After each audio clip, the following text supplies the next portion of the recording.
الصلاۃ والسلام علی سید المرسلین وآلہ الطاہرین وأہل بیتہ وصحبہ اجمعین۔ اعوذ باللہ من الشیطان الرجیم، بسم اللہ الرحمن الرحیم۔ یتلو علیہم آیاتہ ویزکیہم ویعلمہم الکتاب والحکمۃ۔ اما بعد، آج کی گفتگو بنیادی طور پہ صوفیاء کا مقدمہ ہے۔ اس کا عنوان بھی یہی ہے، تصوف کا بنیادی طور پہ مقدمہ کیا ہے۔ اس طرح ایک فقہاء کا مقدمہ ہے، ایک علماء ظاہر کا مقدمہ ہے، ایک محدثین کا مقدمہ ہے، مفسرین کا مقدمہ ہے، مجموعی طور پہ ایک علماء ظاہر کا مقدمہ ہے۔ ہم بھی صوفیاء کا مقدمہ پیش کرنے لگے ہیں، قرآن و حدیث کی عدالت میں، کتاب و سنت کی عدالت میں، اور فیصلہ سامعین و ناظرین پہ چھوڑ دیں گے، وہ خود دیکھ لیں کہ ہمارا مقدمہ کس حد تک سکہ ہے، کس حد تک مباح ہے، کس حد تک مستحسن ہے، اور ہمارے دلائل جو ہیں وہ کس حد تک مضبوط ہیں۔ دیکھیے، ابتداً صوفیاء کا مقدمہ چند جملوں میں آپ کے سامنے رکھ کے پھر اس کی تفصیل آپ کے گوش گزار کروں گا۔ صوفیاء ہوں یا علماء ظاہر ہوں، ہر علم کے لیے کچھ ریفرنس ہوتے ہیں، حوالے ہوتے ہیں، اور کچھ اس کا سٹینڈرڈ ہوتا ہے۔ بغیر سٹینڈرڈ کے، بغیر حوالہ کے، بغیر ریفرنس کے کوئی علم دنیا میں نہ مدون ہوا، نہ مرتب ہو سکتا ہے۔ کوئی فن نہ ترتیب دیا گیا، نہ ترتیب دیا جا سکتا ہے، اور بغیر حوالہ کے، بغیر ریفرنس کے، بغیر سٹینڈرڈ کے کوئی بھی چیز بیان نہیں کی جا سکتی۔ ہم منتظر کو منتظر کیوں پڑھتے ہیں؟ منتظر کو منتظر کیوں پڑھتے ہیں؟ زیر سے فاعلی معانی مراد کیوں ہوتے ہیں؟ زبر سے مفعولی معنی مراد کیوں لیا جاتا ہے؟ اس کے لیے ایک ریفرنس کی ضرورت ہوتی ہے۔ شاعری کے لیے عروض، اوزان، ان کی ضرورت ہوتی ہے۔ موسیقی کے لیے سر اور لے کی ضرورت ہوتی ہے۔ یہ اس کا سٹینڈرڈ ہے۔ ہم بے سرا کیوں کہتے ہیں کسی کو؟ ہم بے سرا اس لیے کہتے ہیں کہ موسیقی کا ایک سٹینڈرڈ ہے، موسیقی کا ایک ریفرنس ہے۔ ایک شخص طبلہ بجا رہا ہے اور وہ طبلے کی گت سے واقف نہیں ہے، تو ہم اس کو سراہ نہیں سکتے۔ اس کا ایک ریفرنس ہے، اس کا ایک سٹینڈرڈ ہے۔ ایک شخص ہے، وہ بہت آہستہ بول رہا ہے، تو تب بھی ہم قابل اعتنا نہیں سمجھتے۔ چیخ چنگاڑ کے گفتگو کر رہا ہے تو پھر بھی ہمارے سروں کے اوپر بوجھ بن جاتی۔ یہ ایک سٹینڈرڈ ہے گفتگو کا۔ فن شاعری کے اوزان ہیں، عروض ہیں، بحور ہیں، اس کی بحریں ہیں۔ ایک ماہر فن کہے گا کہ یہ مصرع جو ہے یہ بحر سے باہر جا رہا ہے، یہ بحر سے خارج ہے۔ مصرع اول جو ہے اس کی کوئی اور بحر ہے، مصرع ثانی کی اور بحر ہے، اس کے قواعد ہیں، اس کی شرائط ہیں۔ ہر شعبہ علم کا ایک سٹینڈرڈ ہے۔ وہ جو سٹینڈرڈ ہے اس کے مطابق اس علم کو پرکھا جاتا ہے۔ فن شاعری ہے تو اس کے اندر ہم کہتے ہیں کہ دیکھیے، میر نے اس لفظ کو اس طرح برتا ہے، غالب نے تصغیر و تانیث کے یہ پیمانے مقرر کیے، داغ دہلوی نے یہ سمجھا ہے، ابراہیم ذوق نے یہ لکھا ہے، یہ شاعری کا سٹینڈرڈ ہے؟ اب دیکھیے گفتگو جو ہے وہ بغیر ریفرنس کے ممکن نہیں ہے۔ ہم جب کہتے ہیں کہ اس جگہ پہ اگر زیر آ جائے گی تو زیر سے فاعلی معنی نکلے گا، تو بھئی یہ پیمانہ فصحاء نے، متقدمین نے، علماء فن نے مقرر کیا ہے۔ اور پھر وہ کہتے ہیں کہ اگر آپ زبر کہیں گے تو اس سے مفعولی معنی مراد ہوگا۔ یہ کیوں ہے کہ اہل لغت نے، اہل بلاغت نے اس کا پیمانہ مقرر کیا ہے۔ بغیر ریفرنس کے، بغیر سٹینڈرڈ کے، بغیر پیراڈائمز کے کوئی نیریٹو بھی نہیں ہو سکتا، کوئی فن متشکل اور مدون نہیں ہو سکتا۔ یہ ضروری ہے، ہر علم کے لیے ضروری ہے۔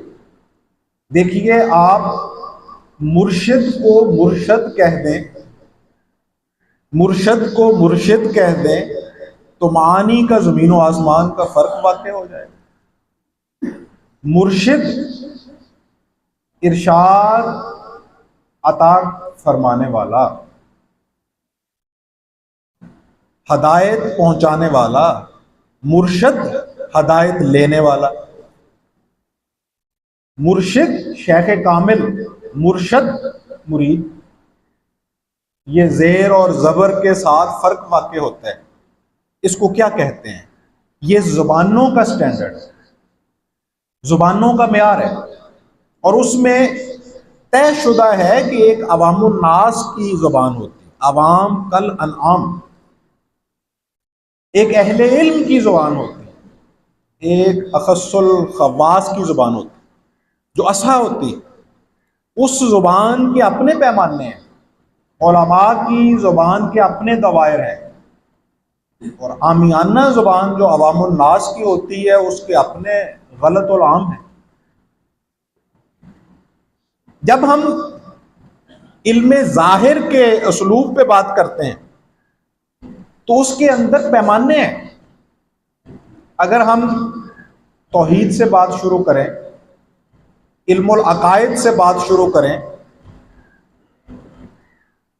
اس کے پیمانے ہیں۔ علماء ظواہر سے اگر یہ کہا جائے کہ حضرت دیکھیے کچھ مذاہب ہیں وہ تثلیث کے قائل ہیں، وہ 3 خداؤں کے قائل ہیں، تو وہ کہیں گے کہ حضرت آپ غور کیجئے کہ کسی کے کہے سنے سے کچھ بھی نہیں ہوتا، اس کا ایک سٹینڈرڈ ہے، ایک متینہ ہے۔ غالب برا نہ مان، جو واعظ برا کہے، ایسا بھی کوئی ہے کہ سب اچھا کہیں جسے؟ وہ فوراً کہیں گے نہیں حضرت الہکم الہ واحد، ہمارا الہ تو الہ واحد ہے، معبود واحد ہے، ہم تو توحید خالص کے قائل ہیں۔ تو ان سے اگر کہا جائے کہ حضرت فلاں کہتا ہے کہ 1 نہیں 3 ہیں، 4 ہیں، تو فوراً کہا جائے گا کہ نہیں، سٹینڈرڈ دیکھیے، ریفرنس دیکھیے۔ رسالت کی بات ہو تو اس کے اندر متینات ہیں، متشخصات ہیں۔ ختم نبوت کا تصور ہے، انبیاء کی معصومیت کا تصور ہے، پھر نبیوں کو کیٹاگرائز کیا گیا ہے مراتب کے اعتبار سے، فرق مراتب ہے، نبی ہے، اولو العزم پیغمبر ہیں، صاحب صحیفہ ہیں، صاحب کتاب ہیں، رسول ہیں، اور پھر ختم الرسل ختمی مرتبت ہے صلی اللہ علیہ وآلہ وسلم۔ بعد از خدا بزرگ توئی قصہ مختصر، یہ زبان کے، عقائد کے، مذہب کے سٹینڈرڈ ہے، ان کو فالو کیا جاتا ہے۔ یہ میں صوفیاء کا مقدمہ پیش کر رہا ہوں کہ تصوف کے اوپر بات کرتے ہوئے پھر یہ سارے سٹینڈرڈ، یہ سارے قواعد و ضوابط، یہ ساری شرائط، یہ کیوں دری کی دری رہ جاتی؟ پیمانہ تو ایک ہونا چاہیے۔ جھوٹ بولنا ہے تو اس پہ قائم بھی رہو ظفر، آدمی کو صاحب کردار ہونا چاہیے۔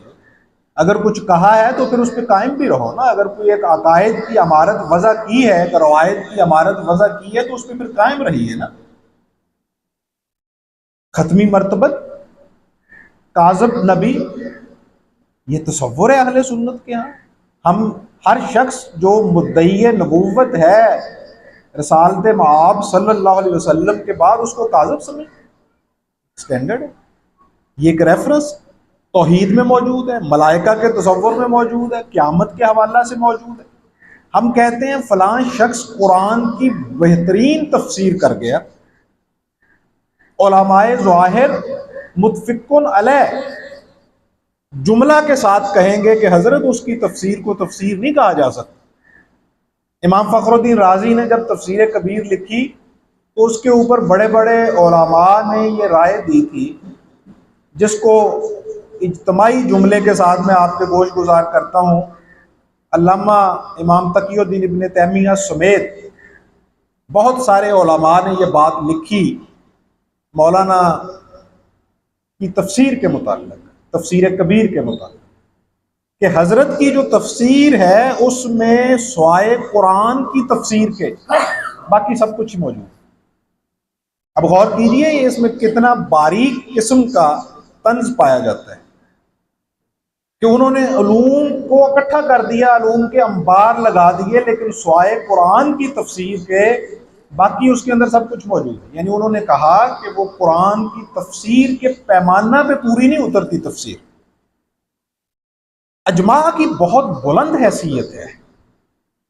یہ جو ہم علم العقائد بیان کرتے ہیں یہ سارے کا سارا اس پہ اجماع امت ہے، ورنہ اگر ہم ایک ایک آیت سے استنباط کریں گے تو قرآن کریم میں تو انبیاء کی خطائیں بھی بظاہر ہمیں نظر آئیں گی، لیکن جب آپ ائمہ متقدمین کی طرف ملتفت ہوں گے تو معلوم ہوگا کہ انبیاء کی خطا خطا نہیں ہوتی، بلکہ وہ خطا کاروں کی رہنمائی کے لیے ایک عملی مظاہرہ ہوتا ہے۔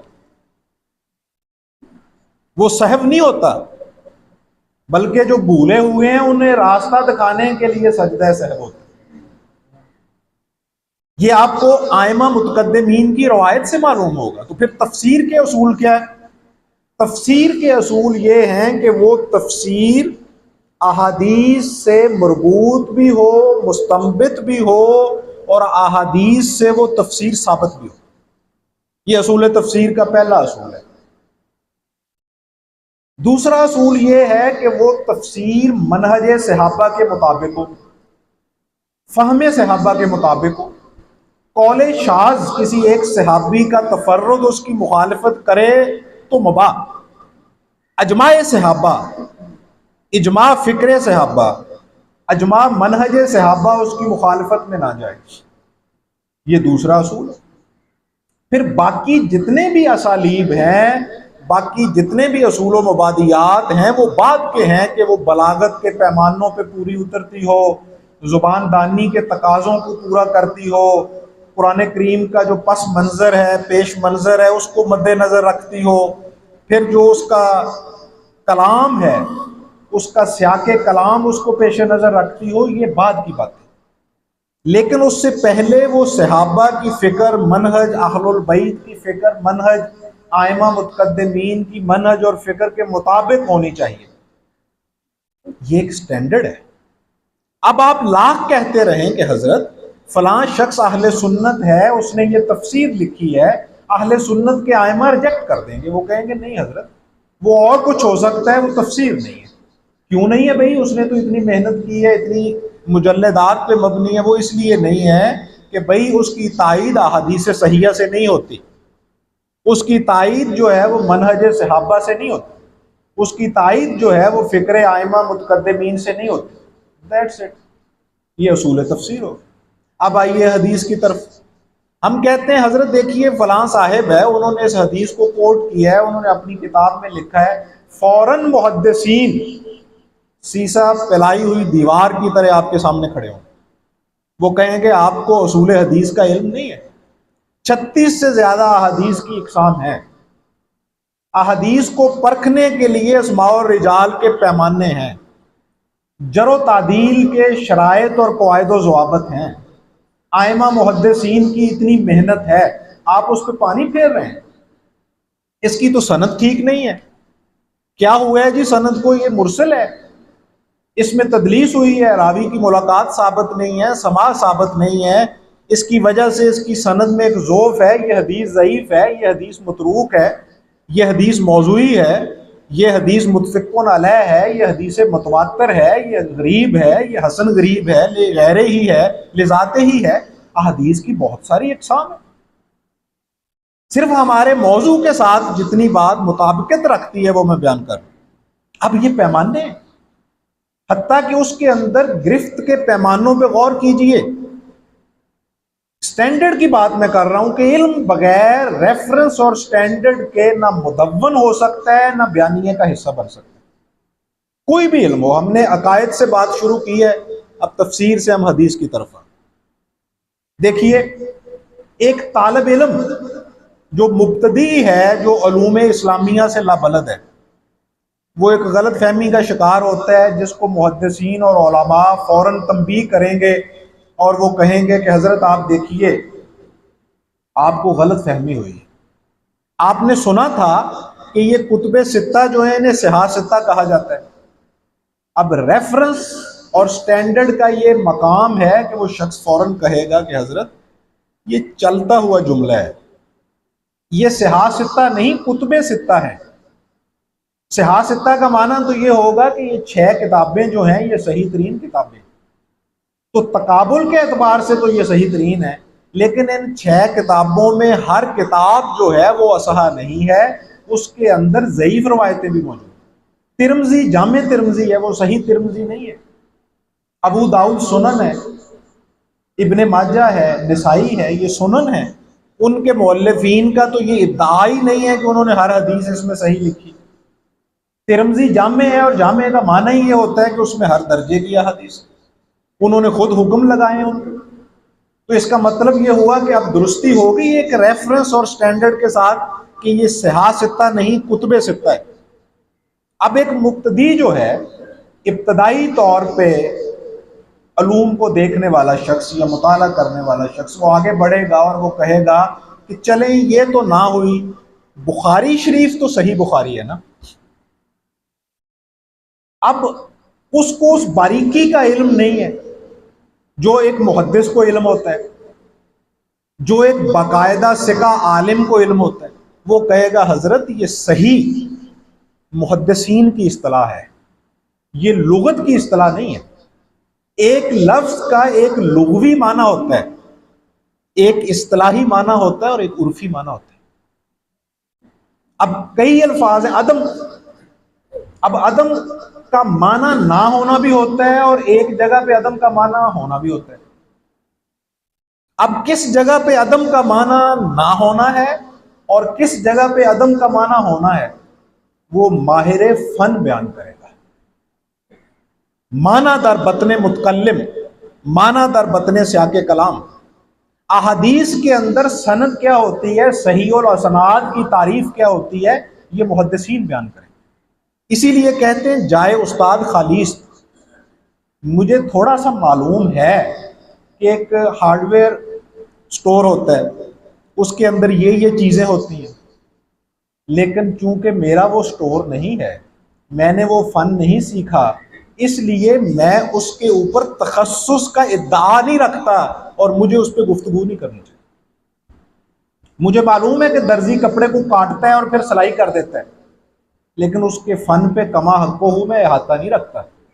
مجھے معلوم ہے کہ ایک سافٹ ویئر ہوتا ہے، ایک ہارڈ ڈسک ہوتی ہے، مجھے معلوم ہے کہ ان پیج کا کام کس طرح ہوتا ہے، سائن آؤٹ کس طرح ہوتے ہیں، کمپیوٹر کو آن کس طرح کیا جاتا ہے، لیکن اتنی سی معلومات رکھنے کے بعد میں آئی ٹی کا ماہر نہیں ہو جاتا۔ اس کے لیے باقاعدہ طور پہ آپ کو تخصص حاصل کرنا پڑتا ہے۔ یہ علم دین کیوں اتنا سہل سمجھ لیا گیا ہے؟ اس کے لیے کوئی تردد اور تکلف ہی ہم گوارا نہیں کرتے، اور ہمارا المیہ ہے ہمارے معاشرے کا کہ ہمارا ہر شخص 2 ایسی قباحتوں میں مبتلا ہے جس کی وجہ سے اس کی اصلاح تقریباً قریب ناممکن ہو چکی ہے۔ ایک ہمارا ہر شخص مفتی ہے، اور دوسرا ہمارا ہر شخص طبیب ہے۔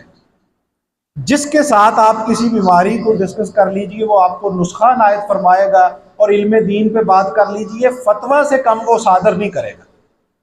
اور فتویٰ بھی وہ فتویٰ کہ جس میں کفر سے نیچے تو ہم جاتے ہی نہیں ہیں۔ امام ابو حنیفہ علیہ رحمہ فرماتے ہیں کہ ایک کلمہ گو کہ طرز گفتار سے اگر 99 وجوہ کفر کی جھلک رہی ہو اور ایک وجہ ہو اس کے مومن ہونے کی، تو حسن ظن رکھتے ہوئے اسے پھر بھی مسلمان تصور کیجیے۔ ہم نے اس کا الٹ کر لیا، 99 وجوہ ہوں اس کی ہمارے ساتھ اتفاق کی، ایک جگہ پہ جا کے وہ غلطی کا ارتکاب کر بیٹھے اور ہمارے ساتھ اس کا اختلاف ہو جائے، میرا مزاج نہیں ہے، لیکن بھئی یہ بات کہنا پڑتی ہے، ایک استاد کا منصب تقاضا کرتا ہے اس بات کا۔ یہ جو اہل مذہب کہلواتے ہیں نا اپنے آپ کو نام نہاد، ان کو چھیڑ لینا دانستہ یا نادانستہ بھیڑوں کو چھیڑنے سے زیادہ گمبھیر ہے۔ وہ بھیڑوں کو چھیڑ کے تو آپ کسی پانی میں غوطہ لگا کے بچ جائیں گے، لیکن مولوی کو چھیڑ کے آپ نہیں بچ سکتے، وہ آپ کو جہنم سے کم ٹھہرنے نہیں دے گا۔ اسی لیے تو حضرت اقبال نے کہا نا کہ جب میں جنت میں گیا، عالم رویا میں، عالم کیف میں، عالم کشف اور عالم مشاہدہ میں، تو وہاں میں نے دیکھا ہے کہ حضرت مولوی براجمان تھے، تو میں اللہ کی بارگاہ میں دست بستہ عرض کی کہ بار الہا گستاخی معاف، ادب کے ساتھ میں گزارش کرنا چاہتا ہوں کہ یہ حضرت کہاں کے ہیں اور کہاں بیٹھے ہوئے ہیں۔ اور میں نے اللہ کی بارگاہ میں عرض کی کہ الہ العالمین، یہ تو جہاں بھی جاتے ہیں اچھی بلی جنت کو جہنم بنا کے چھوڑتے ہیں، اس جنت کا یہ کیا عالم کریں، ان کی یہ جگہ نہیں ہے۔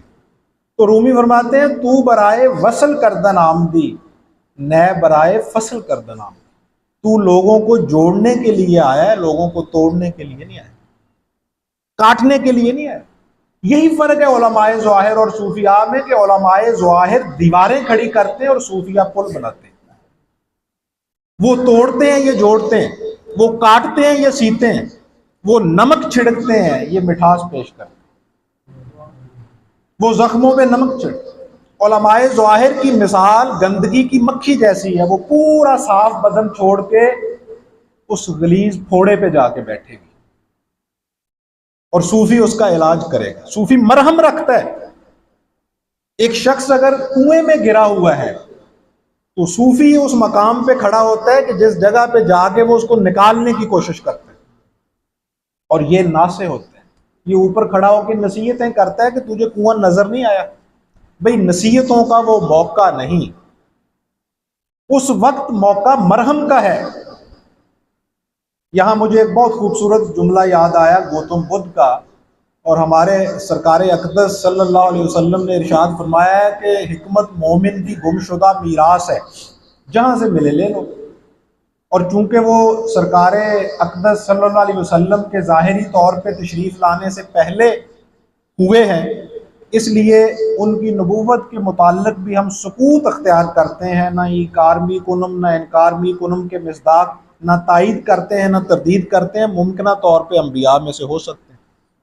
انہیں کسی نے مسئلہ تقدیر کے بارے میں پوچھا تو وہ مسکرائے اور فرمایا کہ اگر ایک اندھیرے سے تیر آ کے تیرے دوست کو لگے اور وہ زخمی ہو جائے تو سوال یہ ہے کہ تجھے اس کا زخم جو ہے اس پہ مرہم پٹی کرنی چاہیے یا پہلے وہ جہاں سے تیر آیا ہے اس کے پیچھے بھاگنا چاہیے؟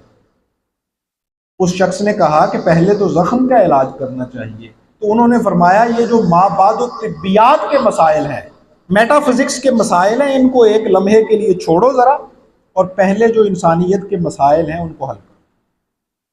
ہر کے خدمت کرد او مخدوم شد، ہر کے خود را دید او محروم شد۔ سادی نے اسی لیے پوری طریقت اور خانقاہی نظام اور صوفی کو انہوں نے پرو دیا۔ وہ فرماتے ہیں طریقت بجز خدمت خلق نیست، بتسبیح و سجادہ و دلک نیست۔ وہ فرماتے ہیں طریقت سوائے خدمت خلق کے اور کسی چیز کا نام نہیں۔ آپ روتے جائیں اور ہنستے آئیں تو سمجھیں وہ جس کے پاس گئے تھے وہ درویش ہے۔ آپ کرب میں مبتلا ہوں، تذبذب میں مبتلا ہوں، انتشار ذہنی میں مبتلا ہوں اور اس آگوش میں جا کے تسکین حاصل کر لیں تو سمجھے وہ درویش ہے۔ اس کی طرف آپ کا دل لپکے تو سمجھیں وہ درویش ہے۔ کسی شخص کی خلوت اور جلوت ایک جیسی ہو تو سمجھیں وہ درویش ہے۔ اس کا دن کا اجالا اور رات کا اندھیرا ایک جیسا ہو تو سمجھیں وہ درویش، اس کے قول اور فعل میں تضاد نہ ہو تو وہ درویش۔ آپ تسکین محسوس کریں جس طرح درخت کے نیچے آپ محسوس کریں، آپ اس کا ظرف اور وسعت ایک سمندر کی مانند محسوس کریں کہ جو دریاؤں کو جذب کر جاتا ہے، اچھلتا نہیں۔ دریا کا ظرف نہیں ہے کہ وہ سمندر کو اپنے اندر محفوظ کر سکے، یہ سمندر کا ہی ظرف ہے کہ وہ دریاؤں کو ہضم کر دیتا ہے۔ اور بقول سعید الطائفہ جنید بغدادی علیہ رحمہ وہ کہتے ہیں حل میں مزید، حل میں مزید، اچھلتا نہیں ہے۔ یہ جو اچھلتے ہیں ان کا ظرف چھوٹا ہوتا ہے، تو جو ظرف ہے وہ اور ولایت یہ لازم و ملزوم ہے۔ تو علماء ظواہر جو ہیں انہوں نے ہمیشہ کاٹا ہے، صوفیاء جو ہیں انہوں نے ہمیشہ جوڑا ہے۔ یہ بنیادی طور پہ فرق ہے تصوف کی روایت اور علماء ظواہر کی روایت۔ لیکن چونکہ ہم تصوف کا علمی مقدمہ پیش کر رہے ہیں اس گفتگو میں، تو اس لیے ہم علوم کے جو پیمانے ہیں، جو فنون کے شرائط اور اصول و ضوابط ہیں، ان کو ڈسکس کریں۔ وہ کہیں گے حضرت یہ حدیث چاہے کسی کتاب میں آ گئی، لیکن یہ حدیث ہمارے ریفرنس، ہمارے سٹینڈرڈ اور ہماری شروط پہ پوری نہیں اترتی، یہ ضعیف ہے۔ اس کا معنی کیا ہوا کہ تفسیر کے نام پہ جو کچھ موجود ہو، حدیث کے نام پہ جو کچھ موجود ہو، فقہ کے نام پہ جو کچھ موجود ہو، اس کو کہیں ریفرنس کی طرف، کسی سٹینڈرڈ کی طرف لوٹانا پڑتا ہے، ورنہ ہر چیز جو ہے وہ چیستان بن جائے گی۔ یہ علماء ظاہر کے پیمانے۔ اب آئیے صوفیاء کے مقدمہ کی طرف۔ صوفیاء کیا کہتے ہیں؟ تصوف کے اوپر اعتراضات کہاں سے شروع ہوتے ہیں کہ جی دیکھیے فلاں پیر صاحب نے یہ کیا، فلاں پیر صاحب نے یہ کہا۔ ابتدائی گفتگو کو اس گفتگو کے ساتھ اب جوڑیے۔ یہ جو چند منٹس کی تمہیدی گفتگو فقیر نے آپ کے گوش گزار کی ہے، اب والی گفتگو کو اس کے ساتھ جوڑیے۔ ادب پہ بات ہوئی، شاعری پہ بات ہوئی، موسیقی پہ بات ہوئی، ان کے ایک سٹینڈرڈ ہے۔ یہ بے سرا ہے، کیوں بے سرا ہے؟ یہ سر اور لے سے واقف نہیں، اس کو سر کی پچ کا پتہ نہیں، اس کو لے کے حدود اربع کا علم نہیں، یہ طبلہ بجا رہا ہے، یہ بے سرا ہے، اس کو طبلے کی گت کا علم نہیں، اس کا یہ جملہ صرف کے پیمانوں پہ پورا نہیں اترتا، اس کی یہ نثر نحو کے پیمانوں پہ پوری نہیں اترتی، اس کو ماضی، حال اور مستقبل کا نہیں معلوم، اس کی گفتگو میں تذکیر و تانیث کا فرق ملحوظ نہیں رکھا جاتا، شاعری میں اوزان کو نہیں برتا گیا درست، عروض کو مد نظر نہیں رکھا گیا۔ یہ سب پیمانے ہیں۔ اسی طرح علماء ظواہر کے ہاں بھی پیمانے ہیں، علم کے پیمانے، علم تفسیر کے پیمانے، علم حدیث کے پیمانے، علم فقہ کے پیمانے، تاریخ کے پیمانے، سائنس کے پیمانے۔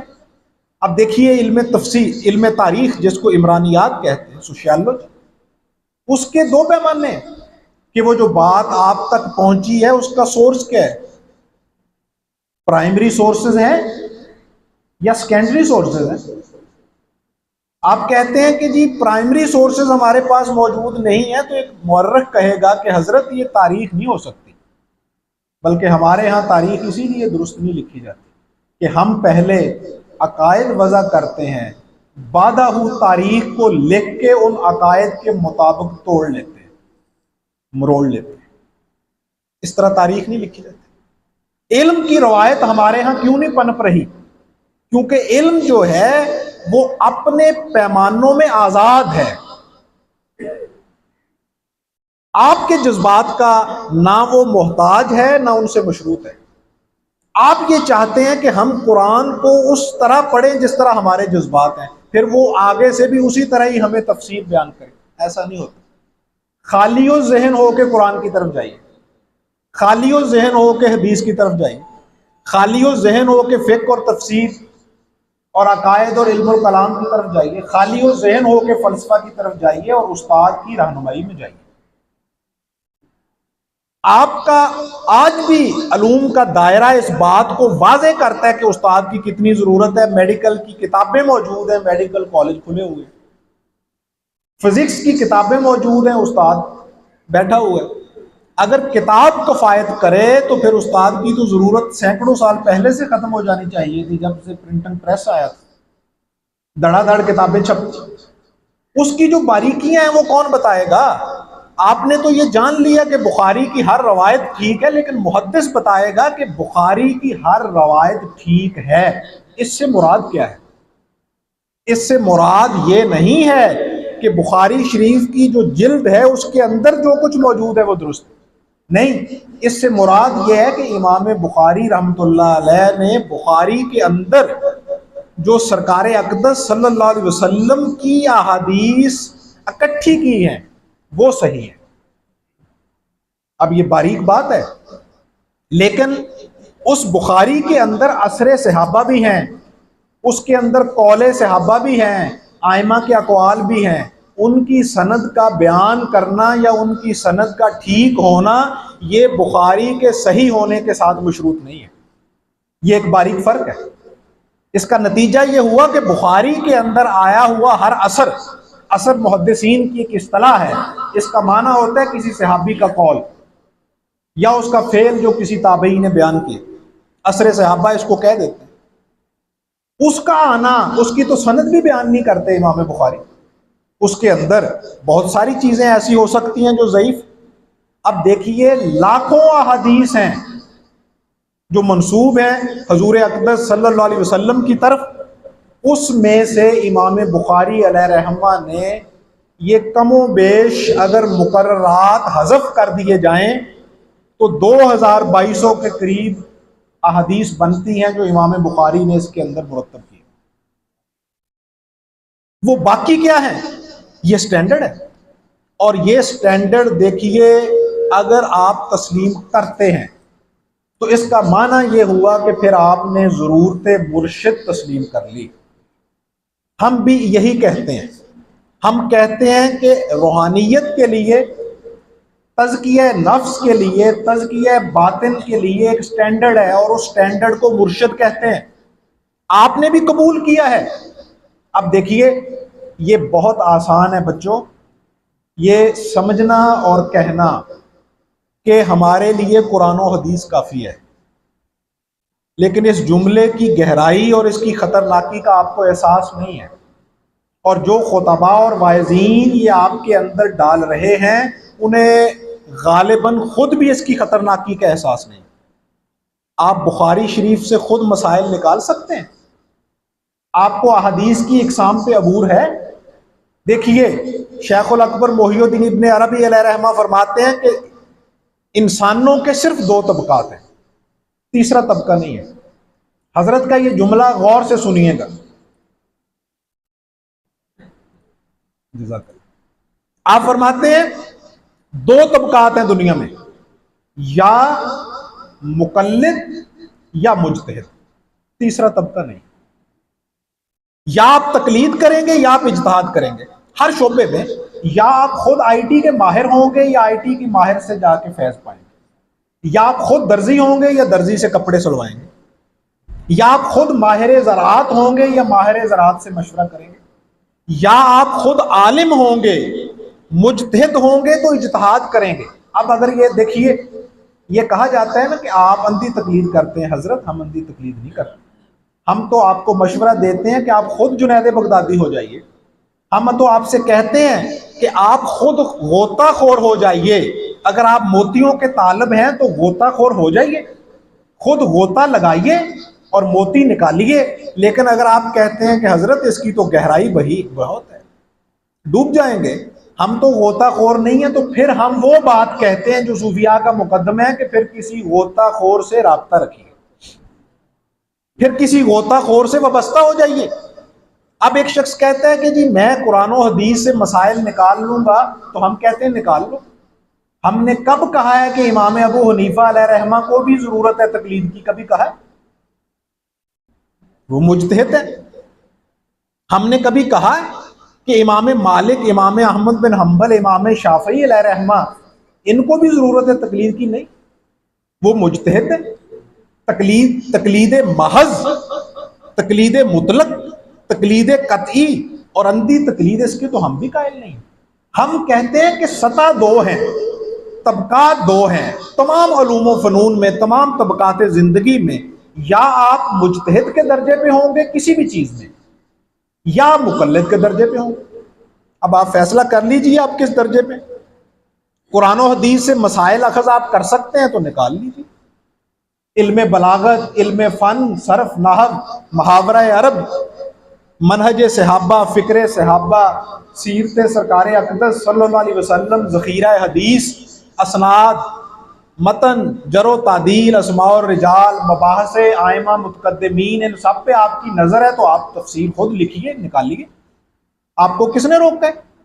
احادیث کی تمام اقسام پہ دیکھیے. اب چاہے میرا مکتب فکر علامہ ناصر الدین البانی کے ساتھ نہیں بھی ملتا تو میری زبان سے کبھی یہ نہیں نکلا کہ علامہ ناصر الدین البانی نے احادیث پہ حکم کیوں لگائے. میں ان کو عالم مانتا ہوں، میں ان کو محدث مانتا ہوں، وہ اس فن کے ماہر ہیں. ہمارا کسی جگہ پہ اختلاف علمی ہو سکتا ہے لیکن احترام اور ادب کے ساتھ. دیکھیے میں یہ کہتا ہوں کہ علامہ ناصر الدین البانی جو ہمارے زمانہ قریب کے محدث ہیں، وہ یہ مہارت رکھتے ہیں کہ احادیث پہ حکم لگا سکیں، انہوں نے لگایا. ان کے کسی حکم پہ ہمیں علمی اختلاف ہو سکتا ہے لیکن وہ بہت شاذ ہوگا. اجماعی طور پہ ان کا کام قابل قدر ہے. حافظ زبیر علی زئی ہیں ہمارے ہاں گزرے قریب زمانہ میں سمجھتا ہوں کہ وہ مہارت رکھتے تھے، وہ نکال سکتے ہیں، وہ حکم لگا سکتے. اسی طرح علامہ ذہبی ہیں متقدمین میں، ابن حجر عسقلانی ہیں متقدمین میں، علامہ بدر الدین عینی ہیں جنہوں نے بخاری اور مسلم اور دیگر کتب احادیث پہ کام کیا، شروحات لکھی ہیں. ہم نے ان کو کب کہا ہے، ان کا ہاتھ کب پکڑا ہے ہم نے کہ بھئی آپ حدیث پہ حکم نہ لگائیں؟ لیکن ایک بچے کو اس لیے روکا جاتا ہے موٹر سائیکل چلانے سے کہ اس کو مہارت نہیں ہے، وہ موٹر سائیکل جا کے دیوار میں مارے گا. اس کو یہ معلوم نہیں ہے کہ یو ٹرن لیتے ہوئے کس طرح لیتے ہیں. تو ہم یہ کہتے ہیں کہ یہ ماچس کی جو تیلی ہے یہ بچے کے ہاتھ میں نہ پکڑائیے. بڑے کو کون روکتا ہے؟ آپ مجتہد ہیں تو نکالیے بھائی. آپ جنید بغدادی ہیں تو آپ کو کیا ضرورت ہے؟ آپ ابو نجیب سہروردی ہیں، آپ شہاب الدین سہروردی ہیں، آپ ابن العربی ہیں یا ابن عربی ہیں، غزالی ہیں یا ابو القاسم قشیری ہیں یا ابو نصر سراج ہیں یا ابو طالب مکی ہیں یا علی حجویری ہیں، تو ٹھیک ہے بھائی آپ اجتہاد کیجئے تصوف میں. لیکن اگر آپ غوطہ خور بھی نہیں ہیں اور موتیوں کے طالب بھی ہیں اور پھر بھی آپ اعتراض کرتے ہیں تقلید پہ، تو پھر عقل اور ہوش کے ناخن لیجئے، وہ آپ کی بات غیر منطقی ہے. پھر آپ مسائل کا استنباط نہیں کر سکتے. آپ تقلید نہ کیجئے لیکن پھر بھی آپ کریں گے. قرآن و حدیث سے ڈائریکٹ مسئلہ نکالیے، آپ کہیں گے حضرت ہمیں تو عربی نہیں آتی.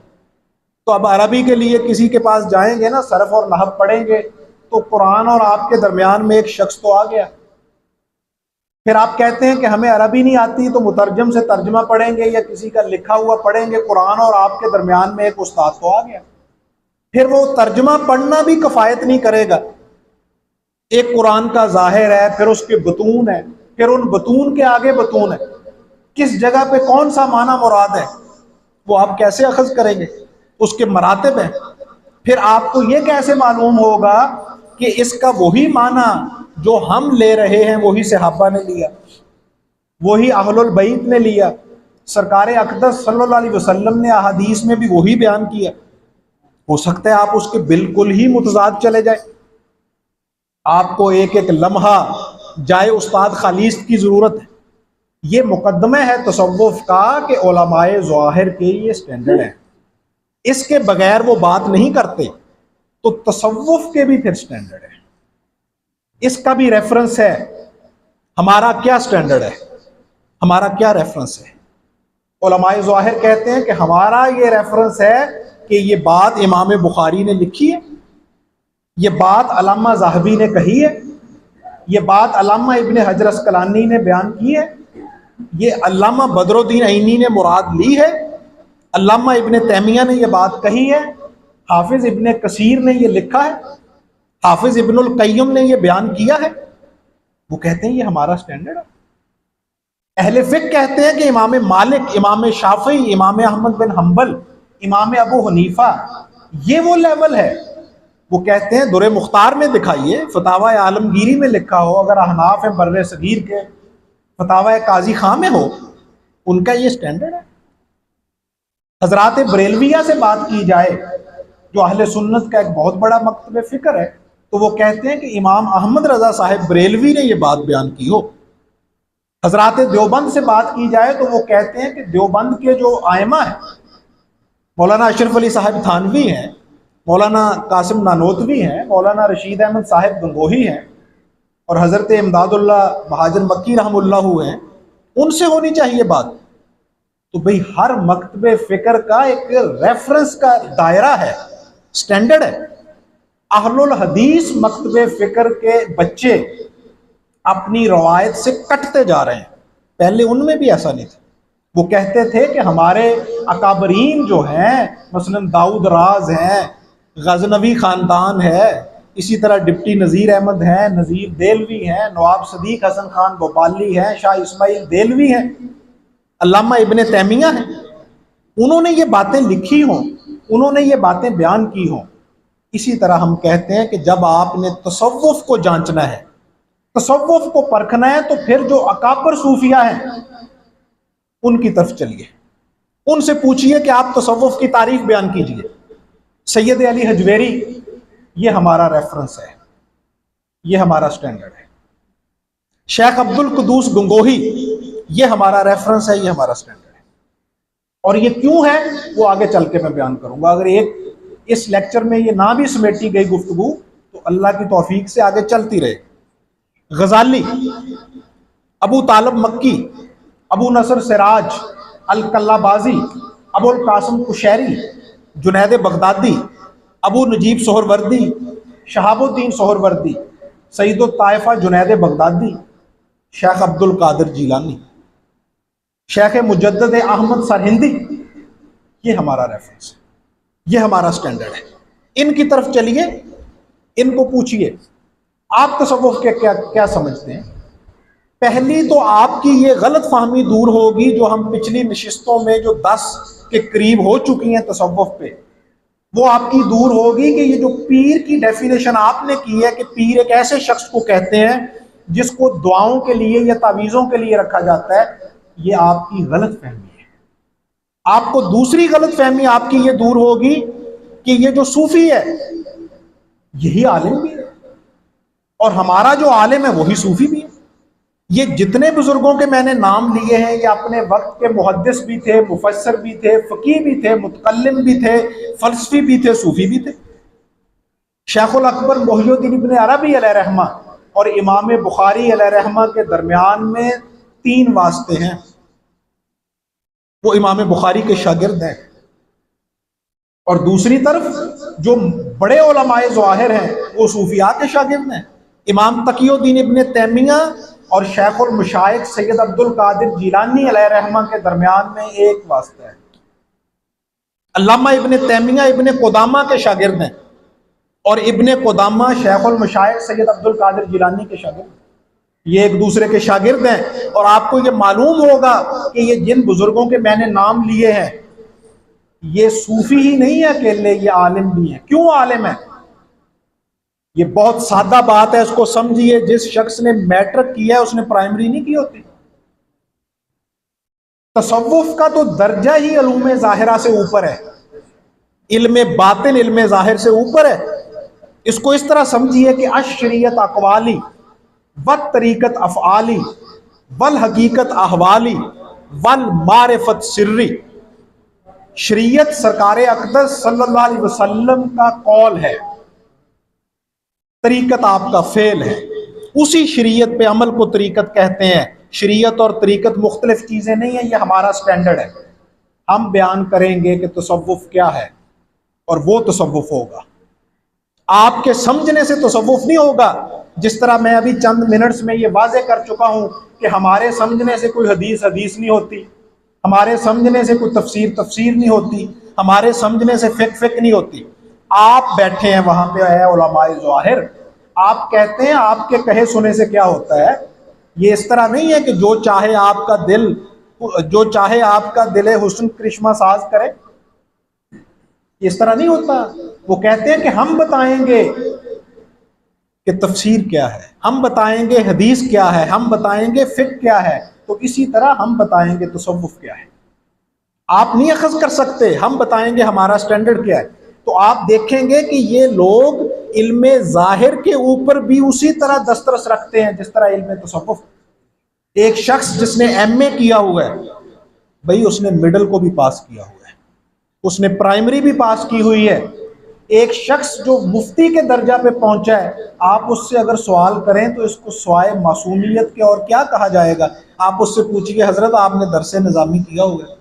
او بھائی درس نظامی کر کے یا شہادت العالمیہ کر کے پھر ہی وہ مفتی کے درجہ پہ پہنچا ہے۔ اور خواجہ نظام الدین اولیاء رحم اللہ کے متعلق سکہ مورخین نے لکھا ہے کہ آپ کے شاگردوں میں 100 مفتی تھا۔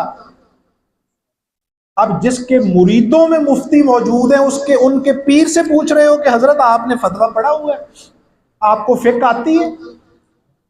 اور سب مدارج سے گزرا ہے، گزر کے پھر اس درجے پہ پہنچا ہے جس جگہ پہ ایک مفتی بھی اس کے آگے زانوے تلمس طے کرتا ہے۔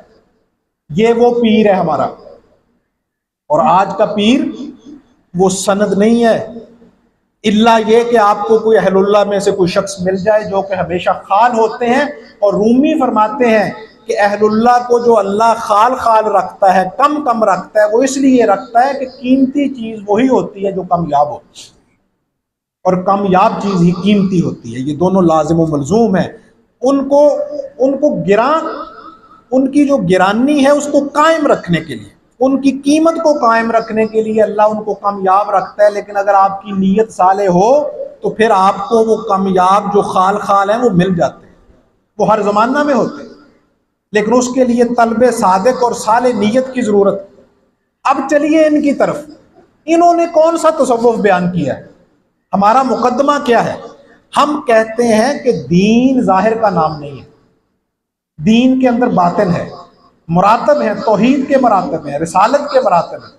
قرآن کہتا ہے یا ایھا الذین آمنوا آمنوا، بس اس آیت کا یہی جملہ ہمارے مقدمے کی بنیاد ہے۔ سب سے بڑا اعتراض مخالفین تصوف کی طرف سے یہ کیا گیا ہے کہ صوفیہ توحید کے مراتب بیان کرتے ہیں، صوفیہ رسالت کے مراتب بیان کرتے ہیں، اور قرآن ان چیزوں سے خالی ہے۔ قرآن میں کہیں توحید کے مراتب نہیں بیان کیے گئے۔ یہ جو آیت میں نے آپ کے گوش گزار کی ہے، ایک بڑی آیت کا ایک حصہ، اس کو سمجھیے۔ اے ایمان والو ایمان لاؤ، اے ایمان والو ایمان لاؤ اللہ پہ، رسول پہ اور روز آخرت پہ۔ بس بھئی ہمارے مقدمہ کی یہ بنیاد ہے۔ اگر ایمان کے مراتب نہیں ہیں تو ایمان والوں کو کیوں کہا ایمان لاؤ؟ سیدھا کہا جا سکتا تھا کفار کو مخاطب کرتے ہوئے کہ اے کافرو تم ایمان لاؤ، یہ کہا جا سکتا تھا کہ تم ایمان لاؤ مطلقاً، یا ایھا الناس یا ایھا الذین آمنوا، تم ایمان لاؤ، آمنو، اے ایمان والو ایمان لاؤ، اس کا مطلب یہ ہے کہ ایمان کے مراتب ہیں۔ یہی ہے صوفیاء کے مقدمہ کی بنیاد جو قرآن سے استوار ہے۔ جب ایمان کے مراتب قرآن نے خود بیان کر دیے تو نتیجتاً توحید میں بھی مراتب آ گئے، اور رسالت میں بھی آ گئے، قیامت میں بھی آ گئے، اور تمام چیزوں میں آ گئے۔ پھر قرآن کہتا ہے کہ اے محبوب صلی اللہ علیہ وسلم، یہ اعرابی مسلمان ہیں، کافر نہیں ہے، یہ تمہارے پاس آتے ہیں اور آ کے کہتے ہیں کہ ہم مومن ہیں۔ اے محبوب صلی اللہ علیہ وآلہ وسلم، آپ ان سے فرما دیجئے کہ تم مومن نہیں ہو، تم مسلم ہو۔ ایمان کے مراتب قرآن بیان کر رہے ہیں۔ یہ ہمارا مقدمہ ہے، یہ صوفیاء کا مقدمہ ہے جس کی بنیاد قرآن ہے۔ ہو سکتا ہے اس نشست میں یہ گفتگو مکمل نہ ہو، 2 میں ہو یا 3 میں ہو، جس طرح پہلے تصوف کے اصول و مبادیات 10 نشستوں پہ پھیل گئے، یہ بھی پھیل سکتے ہیں۔ ہم نے تصوف کا مقدمہ بیان کرنا ہے۔ پہلے تو میں نے واضح کیا کہ جس طرح علماء ظاہر کے ہاں سٹینڈرڈ ہے علوم کا اور ریفرنس ہے، ہمارے ہاں بھی سٹینڈرڈ ہے اور ریفرنس ہے، اس سے ہم نیچے نہیں اترتے۔ پھر ان کا جو سٹینڈرڈ ہے اس کے اوپر ایک سٹینڈرڈ ہے، وہ کون سا ہے؟ کہ ہر کتاب چاہے حدیث کی ہو یا تفسیر کی ہو، ہر کتاب چاہے عقیدے کی ہو یا فقہ کی ہو، اس کے لیے سب سے معتبر اوتھینٹک سٹینڈرڈ کیا ہے؟ نبی اکرم صلی اللہ علیہ وسلم کی ذات اقدس، آپ کی ذات کے سامنے پیش کیا جاتا ہے۔ اگر آپ کی طرف سے سند فراغت عطا ہو تو قبول کیا جاتا ہے، ورنہ نہیں کیا جاتا۔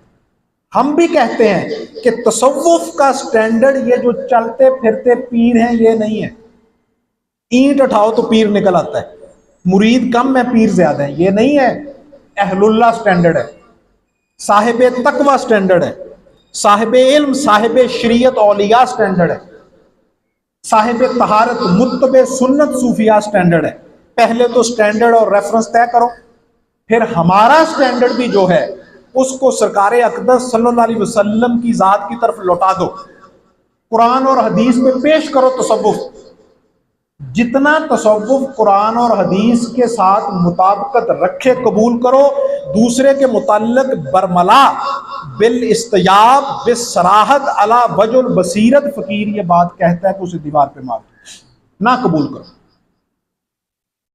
لیکن یہ بات بھی پورے ادعا کے ساتھ توفیق یزدی کے تابع رہتے ہوئے فقیر عرض کرتا ہے کہ جو ہمارے محقق صوفیاء ہیں، سکہ صوفیاء ہیں، ان کی طرف کوئی بات منسوب ہو تو ہو جو پایہ ثبوت تک نہیں پہنچتی، لیکن جو بات درجہ اول کی کتابوں میں موجود ہے اور جس کو انہوں نے ریفرنس بنایا ہے، اس تصوف میں سے آپ کو ایک شائبہ بھی نہیں ملے گا جو کتاب و سنت پہ مبنی نہ ہو، یا کتاب و سنت سے مستخرج یا مستنبط نہ ہو، مستدلل نہ ہو۔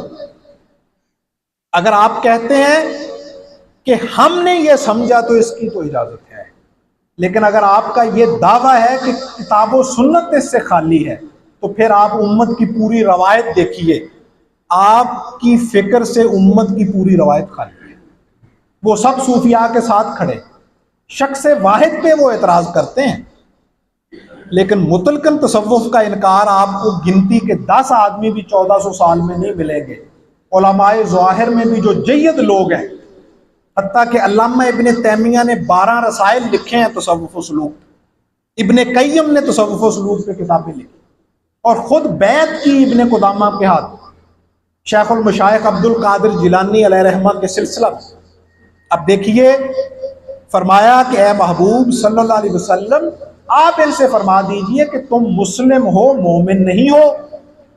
کیا مسلم ایمان کا درجہ نہیں ہے؟ اب جب ایمان کے درجات قرآن بیان کر رہا ہے تو نتیجتاً توحید کے بھی درجات ہو گئے۔ اس کا معنی یہ ہے کہ جو مسلم اللہ پہ اعتقاد رکھے گا وہ مومن کے عقیدہ سے کمتر ہوگا۔ یہ قرآن سے اخذ ہوا ہے۔ یہ صوفیاء نے جو مراتب توحید کے بیان کیے ہیں یہ قرآن سے اخذ ہوا ہے۔ اس کا معنی کیا ہوا کہ جو مسلم ہے وہ کسے کہتے ہیں؟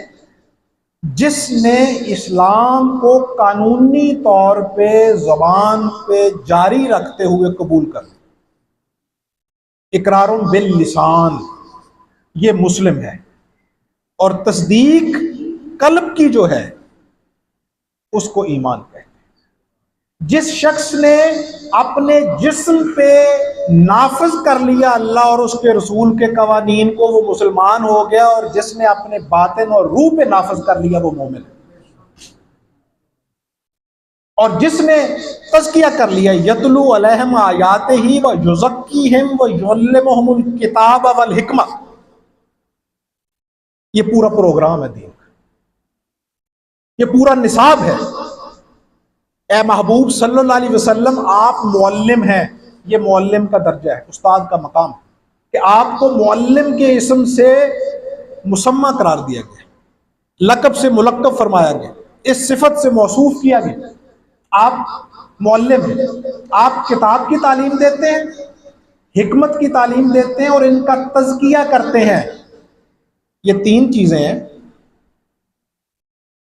علماء ظاہر نے کہاں تزکیہ کیا ہے؟ وہ تو آپ کو وضو کا طریقہ بتاتے ہیں, انہوں نے کبھی وضو باطنی پہ تو بات نہیں کی. وہ آپ کو غسل کا طریقہ بتاتے ہیں, غسل باطنی پہ تو بات نہیں کی. وہ آپ کو یہ تو بتاتے ہیں الطہور شطر الایمان, وہ الطہور نصف الایمان کدھر جائے گا؟ انما الاعمال بالنیات کدھر جائے گا؟ وہ کدھر جائے گا کہ سرکار اقدس صلی اللہ علیہ وسلم نے ارشاد فرمایا کہ تمہیں اگر بھوک شدید لگی ہو, پیاس شدید لگی ہو, تو پہلے اس سے فراغت حاصل کرو, پھر نماز میں کھڑے ہو. مراد کیا ہے؟ تاکہ تمہیں ارتکاز حاصل ہو. جس طرح تمہارا رخ کعبہ کی طرف ہے, تمہارا دل رب کعبہ کی طرف ملتفت ہو. اگر تم بھوک اور پیاس کی طرف متوجہ رہو گے تو نماز میں فقہ کے اعتبار سے, مفتی کے اعتبار سے تمہاری نماز تو ہو جائے گی, لیکن وہ جو وسجد وقترب ہے, سجدہ کر اور مقام قرب پہ فائز ہو جا, وہ کیفیت سے لذت آشنائی نہیں ہوگی. سجدہ کر اور میرے قریب ہو جا, صلاۃ و معراج المومنین, وہ حاصل نہیں ہوگا. روزہ فرمایا کہ جس نے صبح منہ بند کیا اور شام تک منہ بند رکھا, مفتی کے اعتبار سے تو روزہ ہو جاتا ہے. وہ چگلی سے باز نہ آیا, جھوٹ سے باز نہ آیا, بددیانتی سے باز نہ آیا, تو اللہ کے ہاں اس کے اس روزے کا کچھ لینا دینا نہیں. یہ کون بتاتا؟ اور پھر کتاب کی حکمت, یک من علم را دہ من عقل میں باعث, ایک من علم ہو تو اسے استعمال کرنے کے لیے 10 من عقل چاہیے. قرآن کا باطن تو قرآن نے خود بیان کر دیا, کتاب و حکمت کہا ہے. کتاب تو آپ نے لے لی, ذالک الکتاب, تو جو حکمت بیان کی وہ کہاں سے اخذ کرو گے؟ علم لدنا وہ بھی قرآن میں ہے, علم معرفت وہ بھی قرآن میں ہے, حقائق وہ بھی قرآن میں ہے, متشابہات وہ بھی قرآن میں ہے, مقطعات وہ بھی قرآن میں ہے. نعوذ باللہ من ذالک, قرآن چیزتان تو نہیں ہے کہ وہ کہہ دے الف لام میم, وہ بے معنی جملہ ہے. وہ بھائی بے معنی نہیں, یہ با معنی ہے. صاحب معنی کو تلاش کر, پھر تجھے اس کا معنی معلوم ہو. راسخون فی العلم کے پاس جا, پھر تجھے اس کا معنی معلوم ہوگا. وہ اہل الذکر کو کہا ہے, یہ نہیں کہا کہ ان کے فاسألوا اہل العلم, یہ کہا ہے, یہ کہا ہے قرآن نے. کہنا تو یہ چاہیے تھا کہ اگر تمہیں علم کی ضرورت ہے, جس چیز کا تم علم نہیں رکھتے, اہل علم کے پاس جاؤ. فاسألوا اہل الذکر, اہل ذکر کے پاس جا, جنہیں وصال الہی کی کیفیت اور لذت حاصل ہے. کیوں جا؟ اگر تجھے عرفان کی تلاش, اگر تجھے علم کی تلاش. اس نشست میں ہم نے بنیادی طور پہ صوفیاء کا مقدمہ پیش کر دیا کہ ایمان کے مراتب ہیں. نتیجہ تن پھر توحید کے بھی مراتب ہوں گے, رسالت کے بھی مراتب ہوں گے, ایمان کے بھی مراتب ہوں گے, اعمال کے بھی مراتب ہوں گے.